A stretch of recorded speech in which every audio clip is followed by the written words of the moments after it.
ପିଲାମାନେ ଆଜି ଆମେ ପଞ୍ଚମ ଶ୍ରେଣୀର ସାମାଜିକ ପାଠର ଆମ ଦେଶ ଆମ ପୃଥିବୀ ବିଷୟରେ ଜାଣିବା। ତାହେଲେ ସମସ୍ତେ ଆମେ ଜାଣିଛେ ଆମ ପୃଥିବୀ ହେଉଛି ଗୋଲାକାର ଏବଂ ଏହି ପୃଥିବୀ ଉପରେ ଅନେକ ଗୁଡ଼ିଏ ରେଖା ଅଙ୍କନ କରାଯାଇଛି। ବାସ୍ତବରେ କହିବାକୁ ଗଲେ ପୃଥିବୀ ଉପରେ କୌଣସି ରେଖା ଅଙ୍କିତ ହୋଇନାହିଁ। ପ୍ରକୃତରେ କୌଣସି ରେଖା ଅଙ୍କିତ ହୋଇନାହିଁ। ତାହେଲେ ରେଖା ଗୁଡ଼ା କେଉଁଠୁ ଆସିଲା? ଭାରତ ଦେଶ ମହାଦେଶ ଓ ବିଭିନ୍ନ ସ୍ଥାନର ଅବସ୍ଥିତି ଗୁଡ଼ିକୁ ଜାଣିବା ପାଇଁ ଆମ ଭୂଗୋଳ ପାଠରେ ଏହି ରେଖା ଗୁଡ଼ିକ ଅଙ୍କନ କରାଯାଇଛି। ଏହି ରେଖା ଗୁଡ଼ିକୁ କୁହାଯାଏ କାଳ୍ପନିକ ରେଖା ଏବଂ ଏଟା ଗ୍ଲୋବ ଏବଂ ପୃଥିବୀ ମାନଚିତ୍ରରେ ଏଗୁଡ଼ାକ ଅଙ୍କନ କରାଯାଇଛି। ଆଚ୍ଛା, ତାହେଲେ ସବୁଥିରୁ ପ୍ରଥମରେ ଏ ଯେଉଁ ମଝିରେ ରେଖାଟା ଅଛି ଏଇଟା କୁହାଯାଇଛି ବିଷୁବ ରେଖା ଏବଂ ବିଷୁବ ରେଖା ଆମର ପୃଥିବୀକୁ ସମାନ ଦୁଇ ଭାଗରେ ବିଭକ୍ତ କରାଯାଏ। ତାହେଲେ ଉପର ଭାଗ କୁହାଯାଏ ଉତ୍ତର ଗୋଲାର୍ଦ୍ଧ ଏବଂ ଦକ୍ଷିଣ ଭାଗ କୁହାଯାଏ ଦକ୍ଷିଣ ଗୋଲାର୍ଦ୍ଧ।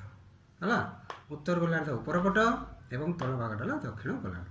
ଏବଂ ଏହିପରି ବିଭିନ୍ନ ଗୁଡ଼ିଏ ରେଖା ଗୁଡ଼ିକ କଳ୍ପନା କରି ଏଗୁଡ଼ିକ କୁହାଯାଏ ଅକ୍ଷାଂଶ। ଏହି ରେଖା ଗୁଡ଼ିକ କୁହାଯାଏ ଅକ୍ଷାଂଶ।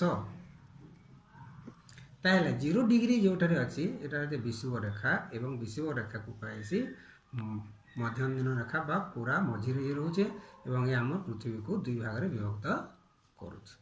ଆଚ୍ଛା, ଠିକ୍ ତାର ଉପରକୁ 23.5 ଡିଗ୍ରୀ ଅକ୍ଷାଂଶ ଉତ୍ତର ଦିଗକୁ କର୍କଟ କ୍ରାନ୍ତି ଏବଂ 66.5 ଡିଗ୍ରୀ ଅକ୍ଷାଂଶକୁ ସୁମେରୁ ବୃତ୍ତ ବୋଲି କୁହାଯାଏ। ଏବଂ ଏଇ ଯେଉଁ ମେରୁ ହେଲା ଉତ୍ତର ମେରୁ ଏଟାକୁ ସୁମେରୁ କୁହାଯାଏ ଏବଂ ତଳ ଭାଗକୁ କୁମେରୁ କୁହାଯାଏ। ଆଚ୍ଛା, ତାପରେ ଆମର ସେହିପରି ଉତ୍ତର ଗୋଲାର୍ଦ୍ଧରେ ଯେପରି ଅକ୍ଷାଂଶ ଗୁଡ଼ିକ ଅଙ୍କନ କରାଯାଇଛି ଠିକ୍ ସେହିପରି ଆମର ଦକ୍ଷିଣ ଗୋଲାର୍ଦ୍ଧରେ ମଧ୍ୟ 23.5 ଡିଗ୍ରୀ ଯେଉଁ କଳ୍ପନା କରାଯାଇଛି ତାହାକୁ କୁହାଯାଇଛି ମକର କ୍ରାନ୍ତି ଏବଂ 66.5 ଡିଗ୍ରୀ ଦକ୍ଷିଣକୁ କୁହାଯାଇଛି କୁମେରୁ ବୃତ୍ତ। ଏହିପରି ଆମର ଗ୍ଲୋବରେ ପ୍ରାୟ 5ଟି ରେଖା ଦର୍ଶାଯାଇଥାଏ। ହେଲା, ତାହେଲେ ଆମର ଭାରତ ଦେଶଟା କେଉଁଠି ଅଛି? ଏଇ ଉତ୍ତର ଗୋଲାର୍ଦ୍ଧରେ ଏବଂ ଉତ୍ତର ଗୋଲାର୍ଦ୍ଧର ଠିକ୍ କର୍କଟ କ୍ରାନ୍ତି ଆମର ଭାରତର ମଧ୍ୟ ଦେଇ ଯାଇଛି। ପୃଥିବୀକୁ ଯେଉଁ ରେଖା ଦୁଇ ସମାନ ଭାଗରେ ବିଭକ୍ତ କରିଛି ସେହି ରେଖାଟିକୁ କୁହାଯାଏ ବିଷୁବ ରେଖା। ଏହା ଉପର ଅଂଶକୁ ଉତ୍ତର ଗୋଲାର୍ଦ୍ଧ ଏବଂ ତଳ ଅଂଶକୁ ଦକ୍ଷିଣ ଗୋଲାର୍ଦ୍ଧ ବୋଲି କୁହାଯାଏ। ପୃଥିବୀ ଉପରେ କେଉଁ କେଉଁ ରେଖା ଗୁଡ଼ିକ କଳ୍ପନା କରାଯାଇଛି? ପ୍ରକୃତରେ ପୃଥିବୀ ପୃଷ୍ଠରେ କୌଣସି ରେଖା ନାହିଁ।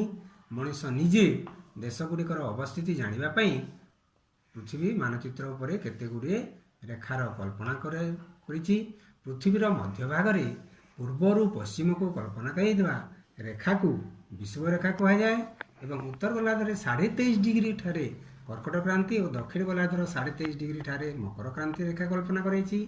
ଠିକ୍ ସେହିପରି ଉତ୍ତର ଗୋଲାର୍ଦ୍ଧରେ 66.5 ଡିଗ୍ରୀ ଠାରେ ସୁମେରୁ ବୃତ୍ତ ଓ ଦକ୍ଷିଣ ଗୋଲାର୍ଦ୍ଧର 66.5 ଡିଗ୍ରୀରେ କୁମେରୁ ବୃତ୍ତ କଳ୍ପନା କରାଯାଇଛି। ପୃଥିବୀର ଉପର ଭାଗକୁ ଉତ୍ତର ମେରୁ ଓ ତଳ ଭାଗକୁ ଦକ୍ଷିଣ ମେରୁ ବା କୁମେରୁ ବୋଲି କୁହାଯାଏ।